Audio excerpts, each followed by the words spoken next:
Hiranyakashipu became furious. And he was convinced he was going to avenge the death of his brother. He became the sworn enemy of Vishnu.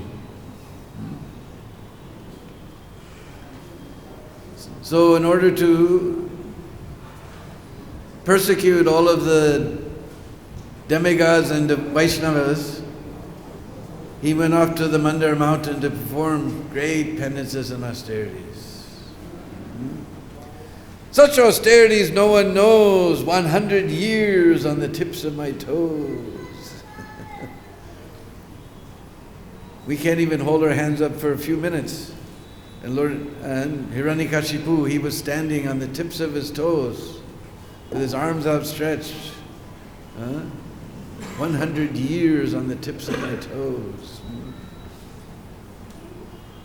In fact, he had stood there in that one place for so long, huge anthill had covered his whole body. But gradually by his austerities, his body became very emaciated. And finally, those ants even ate away all the flesh. He was just unprecedented, maintaining his life airs just circulating within his bones. There was nothing left of bones, so powerful, we can't imagine. And a heat began emanating from the top of his head that began to disturb the whole universe. Everyone went to Lord Brahma, told him, we can't stay even in the heavenly planets they couldn't stay, it was too hot. So Lord Brahma descended down his swan airplane to see what Hiranyakashipu desired. At first he couldn't find him because he was hidden within that anthill and his whole body was gone. Then at last Lord Brahma saw him. He sprinkled some sacred water from his kamandalu, and immediately Lord Hiranyakashipu's body became young again. All his flesh returned. Ah, Lord Brahma, welcome. Grant me the boon that I'll never drop dead. And Lord Brahma said, even I, Lord Brahma, the engineer of this whole universe, even I must die, I cannot give you. So Prabhupada explains, the materialists, atheists, they think they're very intelligent. So he thought by intelligence he would become immortal. Lord Brahma won't give him immortality, but by his intelligence. He said, all right, then grant me the benediction that I will not be killed in the day and night. Tatastu. That I will not be killed either in the outside or the inside. Tatastu. That I will not be killed by any of the devas, demigods, or any of the 300,000 species of life. 8,400,000 species of life. Tatastu. He gave him so many benedictions. He thought by his intelligence he would become immortal. But Prabhupada said, Lord is more intelligent than atheists. We'll see. There's even one Pandit here in Vrindavan who claims that Nrsimha Chaturdashi only comes every 19 years. Because in some Shastra it describes that one of the other benedictions that he asked for was that I would not be killed in any of the 12 months of the year. So Lord invented one 13th month, Purushottam month. It's coming just a couple of months. So whenever that Purushottam month comes in the middle of Vaisak, that's when actual Nrsimha Chaturdashi comes, according to one Pandit here in Vrindavan. Only that happens every 19 years, just like now they're doing Navakalevaram, because between Snan Yatra and Rath Yatra there's extra month. And last time was 1996 in Prabhupada's centennial year, so 19 years has gone. 2015 means 19 years. So approximately 19 years real Nrsimha Chaturdashi comes, according to one Pandit here in Vrindavan. Lord had to invent a 13th month to get rid of this rascal. Keep all his benedictions intact and still kill him. So when he got all of these benedictions from Lord Brahma, then he used that power. Nobody, even the demigods, could not conquer him. So he began to conquer over the whole universe. Even he drove Indra from his kingdom. All the demigods were very afflicted. And Hiranyakashipu was ruling the whole universe. Even the demigods, they began, if you just cross his eyebrows, they begin to tremble. Many of the demigods, except for Lord Vishnu, Lord Shiva, and Lord Brahma, became his servants just to save their lives, save their skins.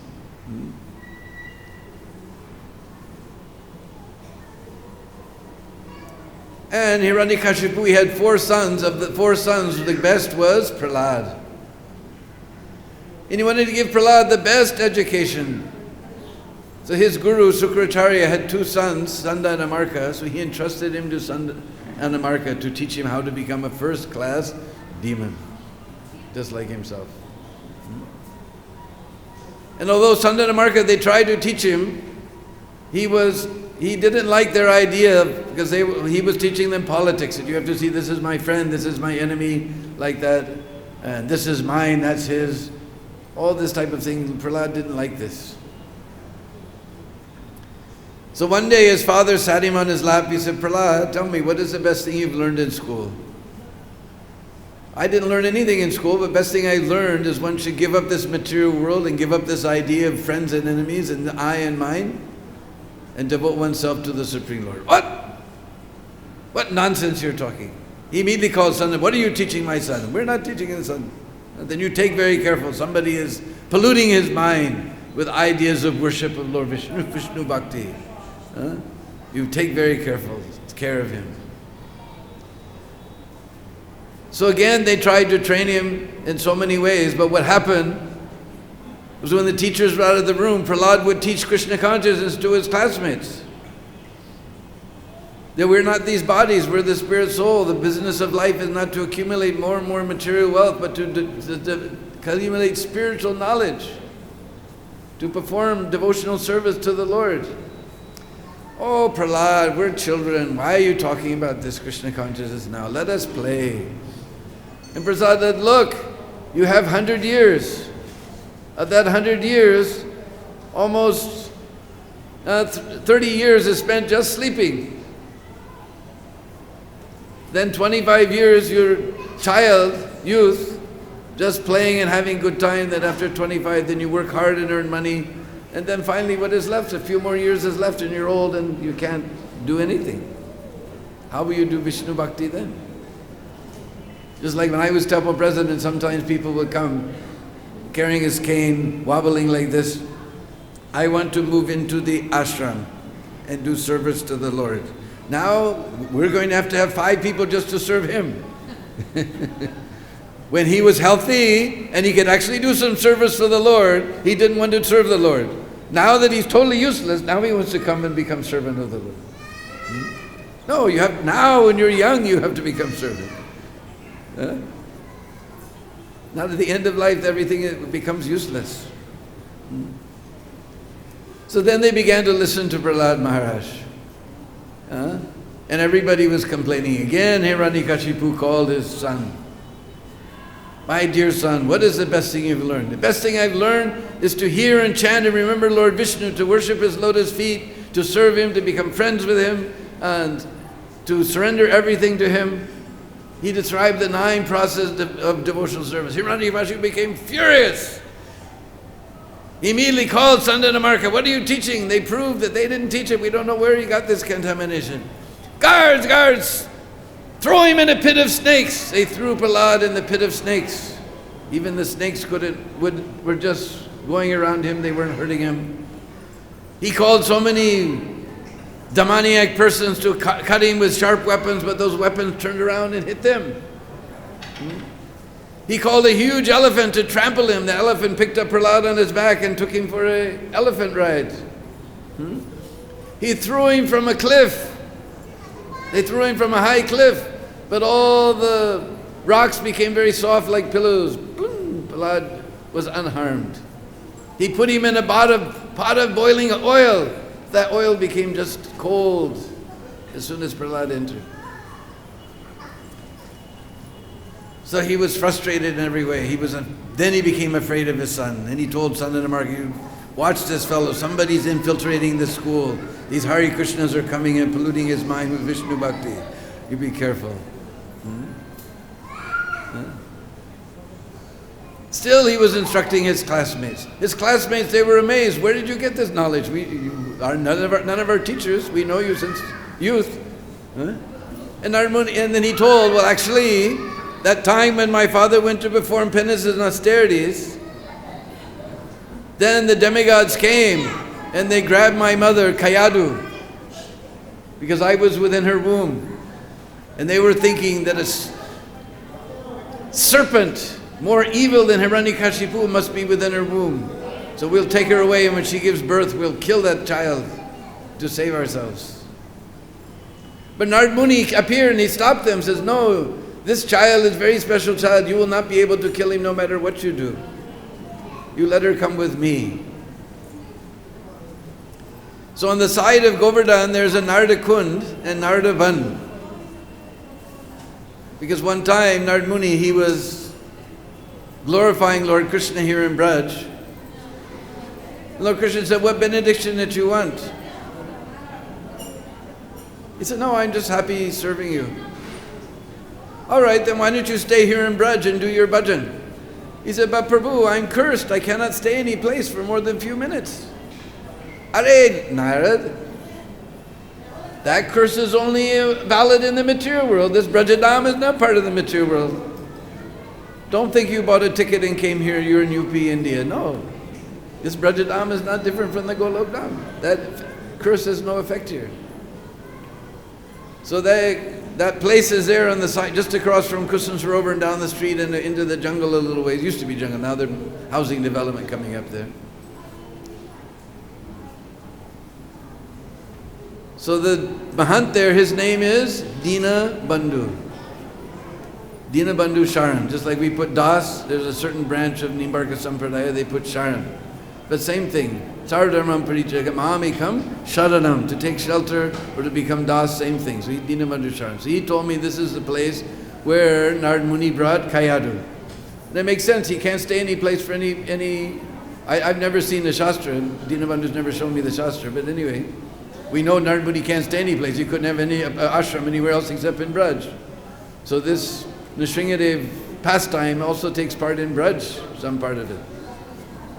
And within the womb, he was instructing Kayadu, but Prahlad was 7 months within the womb.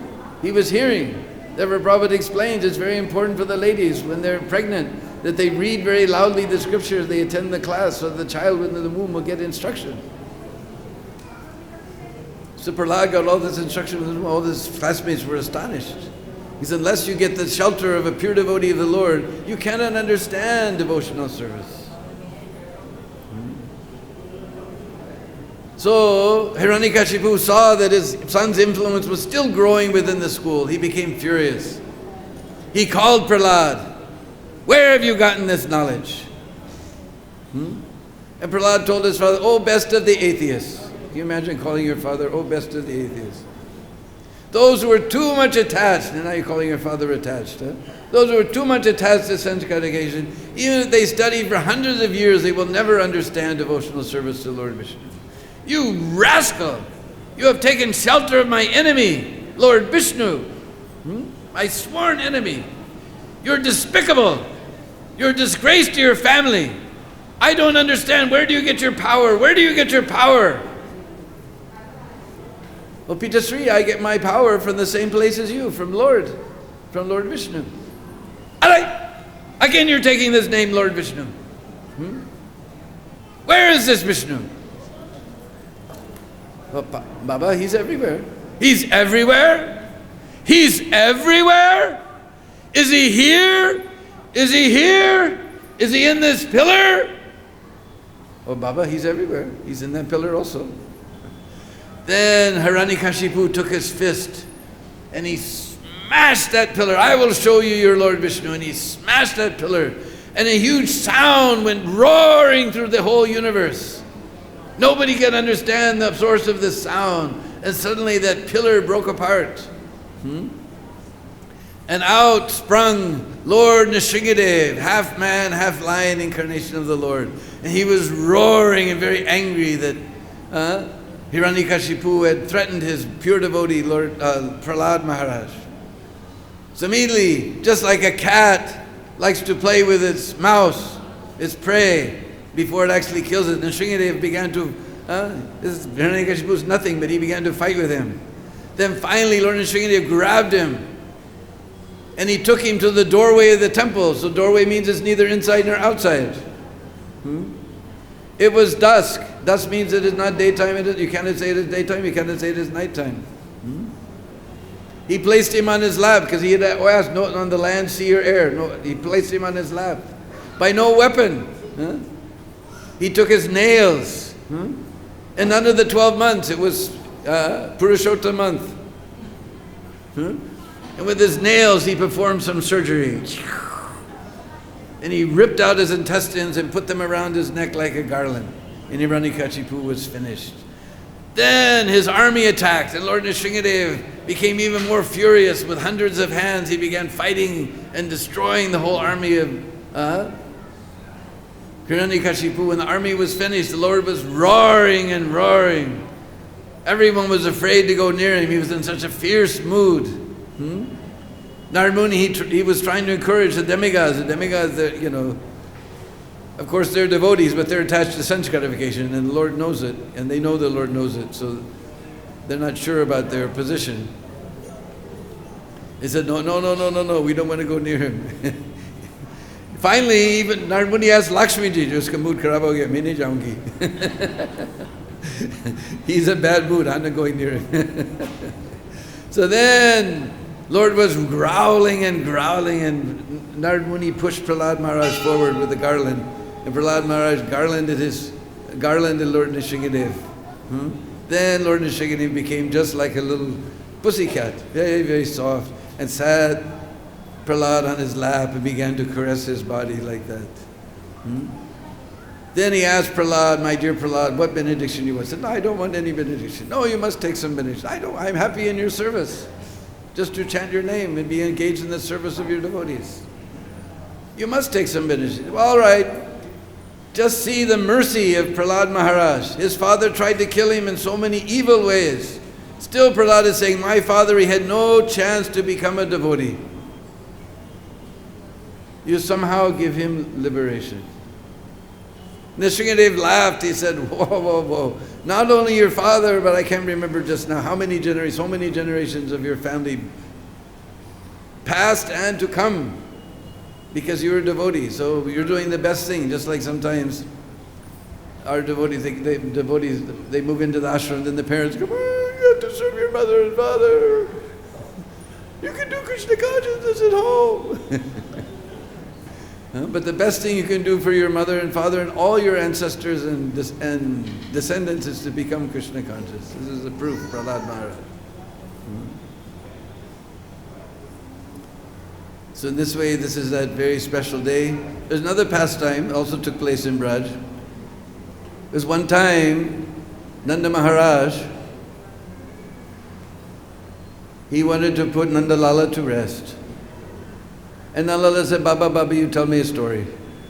No, you take rest." No, I won't sleep until you tell me a story." So Nanda Maharaj said, "Well, one time there was a great demon named Hiranyakashipu, who was a great atheist. And by his powers of austerities, he conquered the whole universe. All the demigods were afraid of him. But even though he was a demon, he had a very nice son named Prahlad Maharaj, who was a great devotee of Lord Vishnu. In fact, he began to convert everyone in his school to become devotees. His father became furious. He threw him in a pot of burning oil. It became cool. He threw him from a mountain. The rocks became soft. He tried to trample him with the elephant. The elephant picked him up and took him for a victory ride. So many ways he tried to kill his son. Krishna was just listening with big eyes. Finally, his father became furious. "Prahlad, where do you get your power?" "I get my power from the same place as you, as Lord Vishnu." "Where is your Lord Vishnu? Is he here? Is he here? Is he in this pillar?" "Of course, Baba, he's even in the pillar." "I'll show you." And Hiranyakashipu smashed that pillar. Then Lala jumped on his bed and he went, "Rawr!" And he imitated ripping the Shringadeva Hiranyakashipu apart. And the Baba said, I never told him this story before. How does he know the end? Shri Nrsimhadev Bhagwan ki, Bhakta Prabhupada Maharaj ki. So there's wonderful art, Abhishek at 5:30 this afternoon, then just as the sun is setting, we'll take feast at 6:30 in Krishna Hall. Also, we'd like to announce tomorrow is the appearance day, because the day after Nrsimha's appearance is the appearance day of Radharaman. From about 9 o'clock onwards all the way up to at least noon, they will be doing Abhishek of Lord Radharaman with a minimum 1,500 liters of milk, 1,500 liters of milk, along with so many other yogurt and ghee, and then ratan jal and so many herb jals and water from the 7 sacred rivers and so many things, very, very.